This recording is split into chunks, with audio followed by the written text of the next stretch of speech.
हमारे साथ संवाददाता विशाल प्रताप सिंह जुड़ गए हैं। विशाल, आज बीजेपी अध्यक्ष नितिन नवीन का क्या कार्यक्रम रहेगा, कितने बजे, कहां पर उनको किससे मुलाकात करनी है, क्योंकि दोनों डिप्टी सीएम के साथ भी मुलाकात तय है।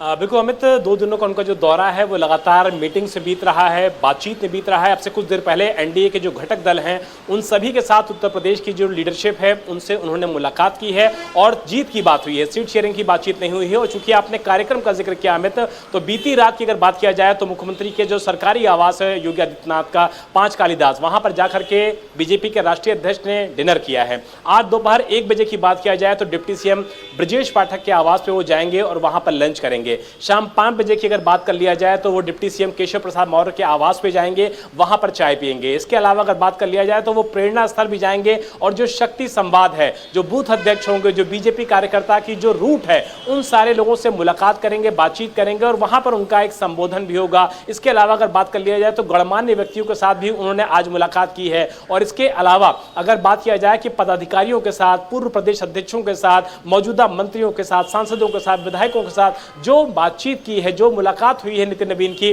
उसमें जो एजेंडा दिया है, उन्होंने जो जीत का मंत्र दिया है वो बिल्कुल साफ है कि कार्यकर्ताओं के साथ संवाद रखना होगा, संगठन और सरकार को एक दूसरे के साथ समन्वय रखना होगा। जो पदाधिकारी अभी हाल ही में ज्वाइन किए हैं, जिनको नई जिम्मेदारी दी गई है, सरकार के साथ समन्वय करके उनको क्षेत्र में जाना होगा, लोगों के दिलों में बसना होगा, रात्रि प्रवास करना होगा अपने क्षेत्र में। और जो संगठन के पदाधिकारी अभी हाल ही में ज्वाइन किए हैं, जिनको बड़ी जिम्मेदारी दी गई है, वो बाकायदा क्षेत्र में जाएंगे तो उत्तर प्रदेश के जो संगठन महामंत्री हैं वो बाकायदा इसकी रिपोर्ट तैयार करेंगे कि वो पदाधिकारी जहां पर गए हैं उसकी लाइव तस्वीरों के साथ, और उस पूरी रिपोर्ट को दिल्ली बीजेपी कार्यालय में बाकायदा भेजा जाएगा और उसको बाकायदा वहां पर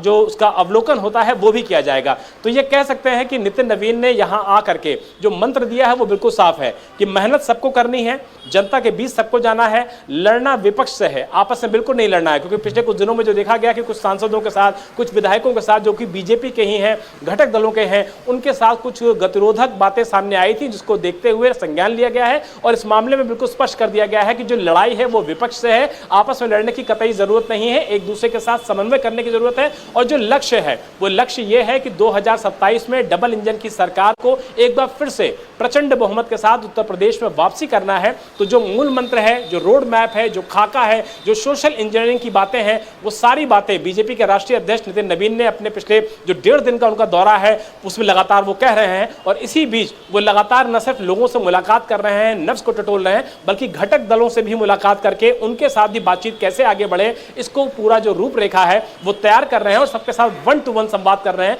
ताकि उत्तर प्रदेश में डबल इंजन सरकार की तीसरी बार रिकॉर्ड तौर पर वापसी कराई जा सके। अमित जी बिल्कुल, तो आप बता रहे हैं 1 बजे मुलाकात होगी यहाँ पर ब्रजेश पाठक से और 5 बजे शाम को मुलाकात होने जा रही डिप्टी सीएम केशव प्रसाद मौर्य से। और उसके बाद ये लगातार उन्होंने जो कार्यक्रम अपना बनाया उसमें साफ है कि इस वक्त वो यही चाहते हैं कि जो पार्टी है मिलजुल कर आगे बढ़े और जो मनमुटाव है उसको हटाकर विरोधियों से लड़े, अपनों के साथ लड़ाई ना करें।